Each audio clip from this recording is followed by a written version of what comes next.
Hello, magandang buhay. Luto po tayo ng ulam natin ngayon. Ako lang kumain ito.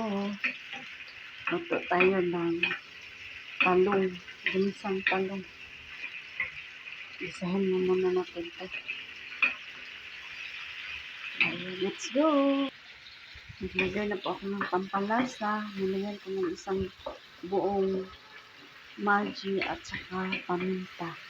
So, sunod natin gulay. Lagay ko na po ang talong. Ito yung talong natin. Kaunti lang yung luto kung mga maliliit yung talong. At hindi kagaya sa atin. Ito na yung talong natin. Ito na po siya. Lagyan ko po siya ng 2 itlog. Kaya, ano kaya ang resulta? Nasa nito. Para-paraan lang. Kaya wala man tayo kuan. Kagawasan palit na tayo kwarta.